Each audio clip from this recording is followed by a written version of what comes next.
το Brexit ήταν σοκ και για εμένα και για τους υπόλοιπους φοιτητές που είναι από το εξωτερικό και φοιτούν στην Αγγλία.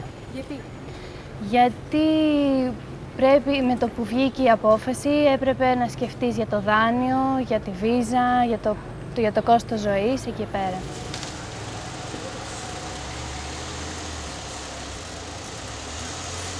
Το Brexit με επηρέασε εκείνη την ημέρα την ίδια κιόλας, γιατί το προηγούμενο βράδυ που ξεκίνησαν να βγαίνουν τα αποτελέσματα κοιμάμαι ήσυχη ότι όλα καλά μένουμε.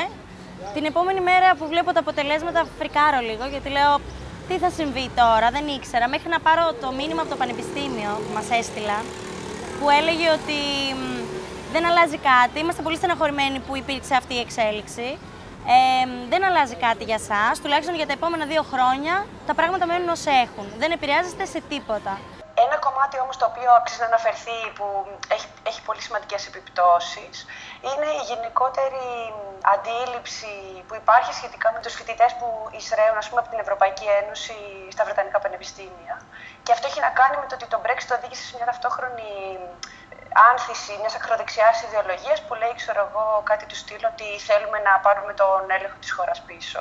Επομένως, υπάρχει μια πολύ ξεκάθαρη αντιμεταναστευτική διάσταση, η οποία νομίζω είναι αυτή που θα επηρεάσει περισσότερο εμένα προσωπικά τα επόμενα χρόνια στη Βρετανία. Εγώ ολοκλήρωσα το μεταπτυχιακό στο Πανεπιστήμιο του Cambridge, στο εταιρικό δίκαιο, και παρατήρησα ότι και στο δικό μεταπτυχιακό και στο γενικότερο νομικό κλάδο οι Έλληνες ήταν η τρίτη πολυπληθέστερη ομάδα μετά τους Αυστραλούς και μετά τους Ινδούς, οι οποίοι είναι από τις χώρες της κοινοπολιτείας, όπως ξέρουμε.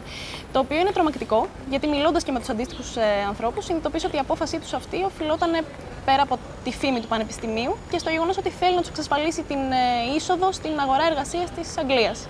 Με τον Brexit λοιπόν και την συνακόλουθη αβεβαιότητα που προκαλείται, καταλαβαίνουμε ότι ακόμα και το να φοιτήσεις σε ένα κορυφαίο πανεπιστήμιο όπως το Cambridge πλέον δεν σε βάζει σε καλύτερη μοίρα από τους υπόλοιπους international students. Δεν με αγχώνει πολύ το Brexit, ειδικά για τις σπουδές μου, σχεδόν καθόλου. Και τα δίδακτρα τα ίδια μένουν. Ίσα-ίσα θα βγουν και λίγο πιο φθηνά τώρα με τη λίρα που πέφτει.